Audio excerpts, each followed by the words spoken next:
ليه يا ماما ما ينفعش اعمل كده؟ عشان بابا قال كده. ومفيش نقاش في الموضوع ده. جملة كتير قوي قوي بنقرر ان احنا نقولها لاولادنا لما يسألونا على حاجة، ليه احنا مانعين مثلا حاجة معينة او ليه ما ينفعش يعملوا حاجة معينة، علشان بابا قال كده او علشان ماما قالت كده، من غير ما نشرح ومن غير ما نتفاهم ومن غير ما نحاول نقدم اسباب مقنعة. لا، علشان بابا قال كده، او لا علشان ماما قالت كده. طيب الموضوع ده او الاجابة دي ممكن تسبب ايه عند الطفل؟ اولا هي بتكسر مجالات الحوار ما بيننا وما بين الولاد. يعني لو الولد عنده استعداد ان هو يسمع علشان يفهم علشان نتناقش، انا بكسر عليه الموضوع ده وببعده خالص عن فكرة ان احنا نتناقش ونتفاهم. لا، هو بابا قال كده والموضوع انتهى وخلاص. طبعا بالنسبة للطفل مفيش حاجة اسمها الموضوع انتهى. هو هيحاول يدور على مصادر تانية او هيحاول يدور على حتة اماكن تانية يعرف فيها الاجابة، وليه ده ما ينفعش وليه ده غلط. وممكن هو يقرر من نفسه ان هو لا، ده مش غلط، انا شايف انه مش غلط فهعمله تاني وتالت. الاجابة دي مش بتفهم الطفل ليه ده غلط وليه ده صح وليه المفروض اعمل كده وليه ما ينفعش اعمل كده. تاني حاجة بتخليه يدور على مصادر تانية زي ما قلنا من شوية.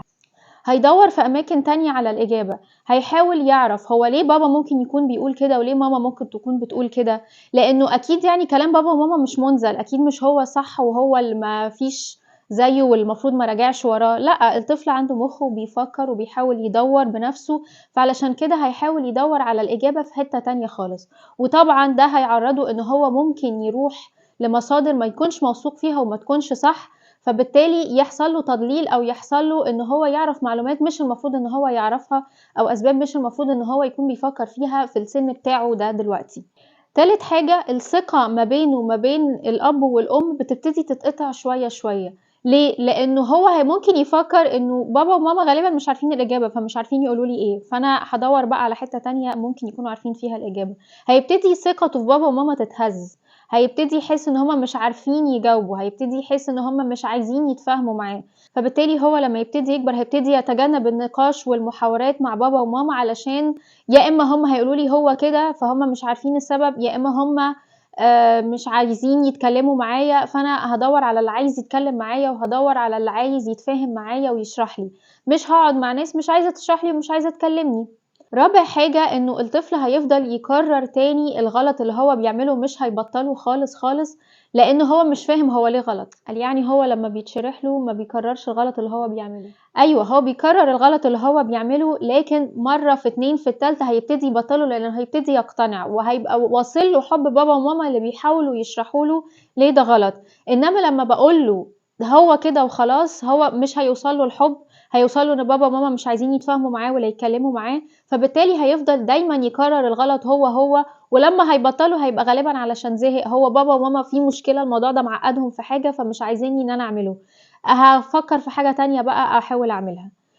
طيب امال نعمل ايه علشان خاطر ما نجاوبش الاجابة دي ونتجنبها ازاي؟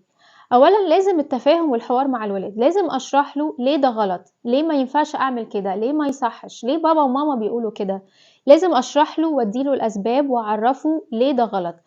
ده هيوصل للولاد حب بابا وماما، هيوصل لهم ان بابا وماما عندهم دايما استعداد للتفاهم، بابا وماما دايما عندهم وقت ليا ان هم يسمعوني ويتكلموا معايا ويفهموني، حتى لو انا مش فاهم، حتى لو انا بسأل، حتى لو انا بغلط، انا بابا وماما دايما بيحبوني ودايما قابليني، فبالتالي انا كمان هحبهم وانا كمان هتعطف واتكرم واحاول اسمع كلامهم.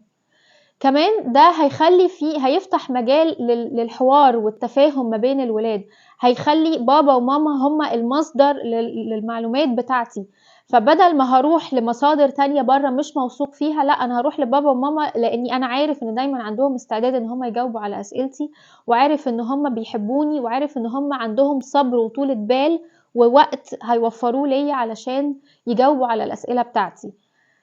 فبالتالي ملوش لزوم ان انا ادور على مصادر تانية ممكن ما يكونش موثوق فيها. اخر حاجة انه التفاهم والكلام مع الولاد طول الوقت هو اللي بيوصل لهم المعلومة، مش الاوردرات ومش الامر اعمل كده وما تعملش كده عشان بابا قال وبابا ما قالش.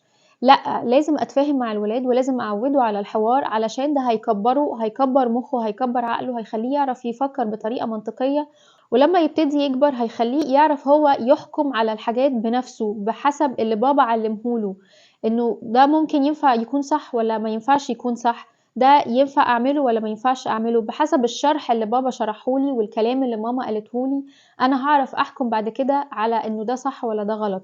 مش هنفضل طول وراهم بالورقة والقلم طول الوقت وراهم بنحاول نقول لهم ده صح وده غلط، لأ هيبتدي عندهم هم عن الحكمة إن هم يعرفوا يحكموا على الحاجات إذا كانت صح ولا غلط.